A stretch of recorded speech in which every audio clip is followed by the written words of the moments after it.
ଭାକୁର ମାଛର କାଲିଆ ହେବ। ଭାକୁର ମାଛ କାଲିଆ, ମାଛ କାଲିଆ ଦେଖ ଚୁଲିରେ ଆଜି ହେଉଛି। ମାଛ ଏଠି ଭଜା ହେଲା, ଏଠି ମାଛ ଭଜା ହେଇକି ଥୁଆ ହେଇଛି। ଆଉ ଏଠି ମାଛ ଭଜା ହେଉଛି।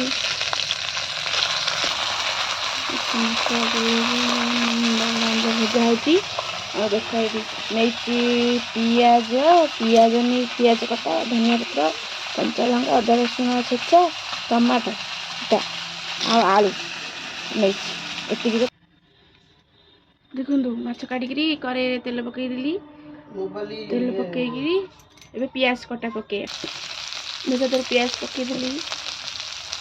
ପିଆଜ ଲାଲ ହେଇଗଲା, ଅଦା ରସୁଣ ଛେଚା ପକେଇବା। ଦେଖ ପିଆଜ ନାଲି ହେଇଗଲା ପରେ ଅଦା ରସୁଣ ଛେଚା ପକେଇଲି।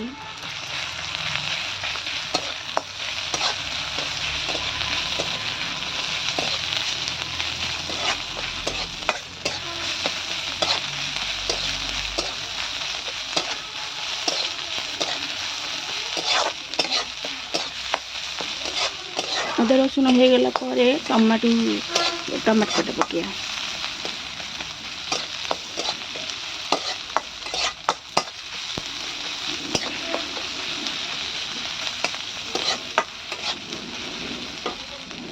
ଅଦା ରସୁଣ ହେଇଗଲା ପରେ ଟମାଟୋ କଟା ପକେଇବା। ଟମାଟୋକୁ ଆମେ ମେଲ୍ଟ କରିଦେବା ଟିକେ। ତାପରେ ଆମେ ଗୁଣ୍ଡ ମସଲା ଟିକେ ମେଲ୍ଟ ହେଇଗଲା ପରେ ଗୁଣ୍ଡ ମସଲା ପକେଇବା। ଟମାଟୋ ହେଇଗଲା ପରେ ହଳଦୀ ଗୁଣ୍ଡ, କାଶ୍ମୀରୀ ଲଙ୍କା ଗୁଣ୍ଡ, ରାଗ ଲଙ୍କା ଗୁଣ୍ଡ ପକେଇବା।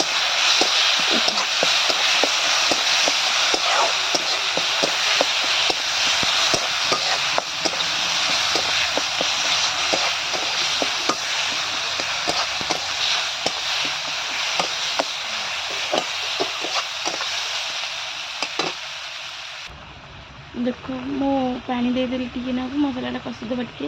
କଷି ଦେଇକରି ମୁଁ ଆଉ ଯାହା ଗୁଣ୍ଡ ମସଲା ଥିଲା ପକେଇଦେଲି।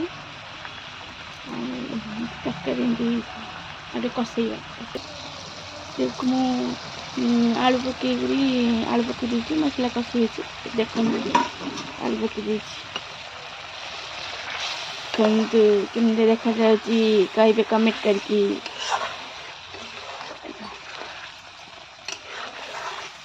ଚୁଲିରେ ରୋଷେଇ କରିବା ଗୋଟେ ଅଲଗା ଟେଷ୍ଟ ଆସିବ।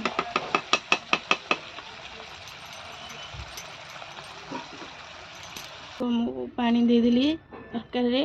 ତମ ଯେତିକି ଝୋଳ, ଯେତିକି ତରକାରୀର ଗ୍ରେଭି ରଖିବେ ସେଇ ଅନୁସାରେ ପାଣି ଦେବେ।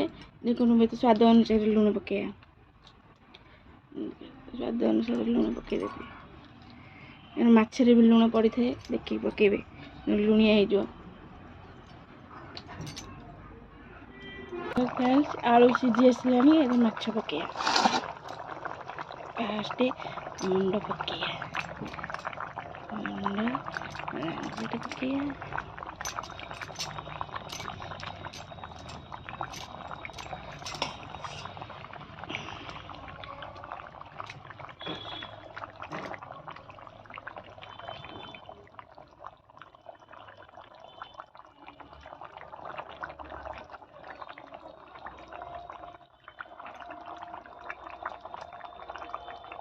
ଦେଖ ତରକାରୀ ଏଥର ରେଡ଼ି।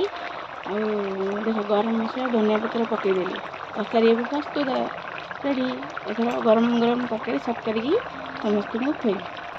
ଯଦି ଭିଡ଼ିଓଟି ଭଲ ଲାଗିଲା ପ୍ଲିଜ୍ ଲାଇକ୍ କରିବେ, କମେଣ୍ଟ କରିବେ, ସବସ୍କ୍ରାଇବ୍ କରିବେ। କେମିତି ଲାଗିଲା ତରକାରୀ କମେଣ୍ଟ କରିକି ପ୍ଲିଜ୍